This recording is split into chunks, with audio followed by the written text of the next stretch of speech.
Olá para você, assinante do canal Nosso Futebol e seguidor da Central do Timão. Eu sou Ludi Fonseca e trago para você tudo aquilo que está em resumo no mundo do Esporte Clube Corinthians Paulista.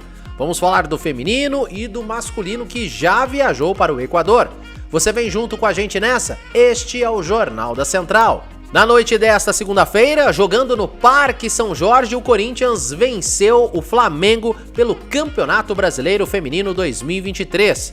Até então, a equipe do Flamengo brigava ali cabeça a cabeça com o Corinthians para ver quem era líder do campeonato.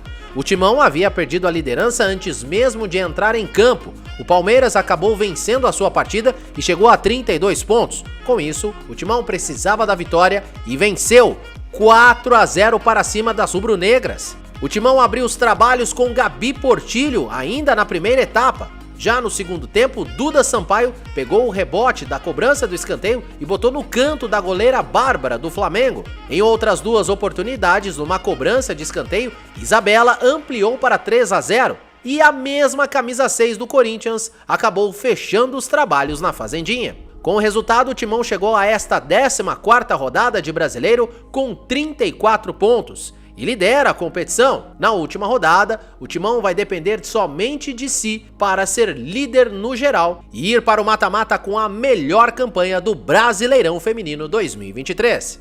O Corinthians, infelizmente, tem mais um processo na justiça a se preocupar, desta vez de um jogador que saiu há pouco tempo do clube. O volante Ramiro, que hoje está no Cruzeiro, cobra do Timão na justiça o valor de 4,7 milhões de reais referente a FGTS atrasado e verbas rescisórias. Esta é a segunda vez que o Corinthians tem um processo vindo do jogador. Na outra oportunidade, o jogador cobrava também um valor milionário na justiça referente a direitos de imagem atrasado, do qual ele acabou ganhando o processo.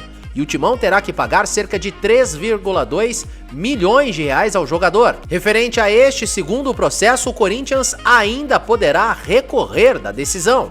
Ainda falando sobre justiça, mas em prol do clube, o Corinthians informou através de nota oficial nesta segunda-feira que enviou uma notificação extrajudicial para a empresa OneFan, responsável pela nova plataforma do fiel torcedor. A notificação extrajudicial cobra explicações da empresa, que é a nova parceira do clube, e também uma aceleração na migração dos dados do fiel torcedor.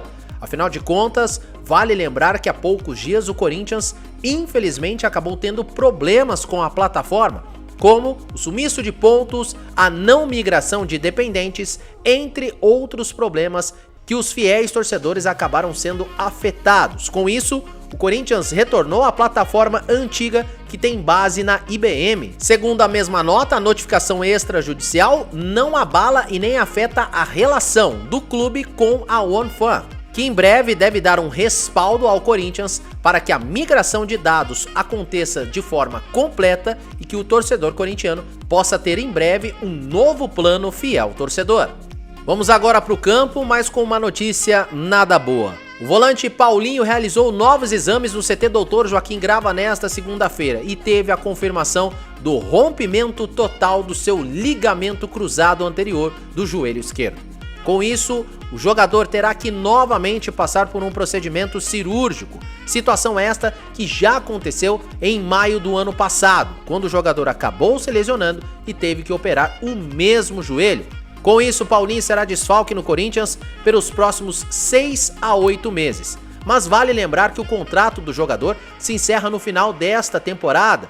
Agora resta saber se o Corinthians terá a obrigatoriedade, ou mesmo não tendo a obrigatoriedade, se irá renovar o contrato com o atleta ou manterá o vínculo do jogador somente com o tratamento dele dentro do clube. Vale reforçar que, judicialmente falando, dentro das leis trabalhistas, o Corinthians terá que prestar total apoio ao jogador neste momento difícil de uma recuperação de lesão. Em breve, claro, o Paulinho deve vir a público também se manifestar sobre esta nova lesão sofrida em seu joelho esquerdo. Da última vez, o jogador em entrevista confessou que pensou parar de jogar futebol, e esta pode ser uma decisão que aconteça por parte do atleta.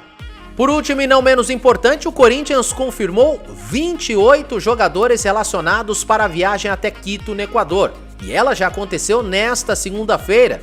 O Timão jogará numa altitude de 2.850 metros no estádio Banco Guayaquil, o estádio do Independiente Del Valle, nesta próxima quarta-feira. Para se acostumar com o ar rarefeito, o Corinthians então preferiu viajar antecipadamente para que os jogadores se habituem ao clima e assim, na próxima quarta-feira, às 19 horas, consiga um bom desempenho em cima da equipe do qual o Corinthians nunca venceu. Até o presente momento, foram 3 confrontos, 2 pela Copa Sul-Americana, uma derrota na Neoquímica Arena e um empate no Equador. E o último resultado que aconteceu nesta Libertadores, mais uma derrota jogando em casa, desta vez por 2-1. Para esta viagem até o Equador, o Corinthians conta com 2 jovens novidades dentre os relacionados. Guilherme Biro e o atacante Giovani foram relacionados pelo técnico Vanderlei Luxemburgo. Os dois chegaram recentemente da Argentina, onde, infelizmente, a seleção brasileira sub-20 foi eliminada nas quartas de final da Copa do Mundo pela seleção de Israel. Este vídeo foi um oferecimento da Fala Timão, a operadora oficial do Corinthians.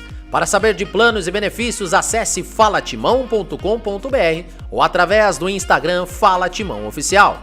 Eu sou Ludi Fonseca e fico por aqui em mais um Jornal da Central. E se você gostou, não esqueça, siga a Central do Timão em todas as plataformas. E para saber mais sobre o mundo em preto e branco, acesse centraldotimão.com.br. Eu te vejo na próxima, forte abraço e vai Corinthians!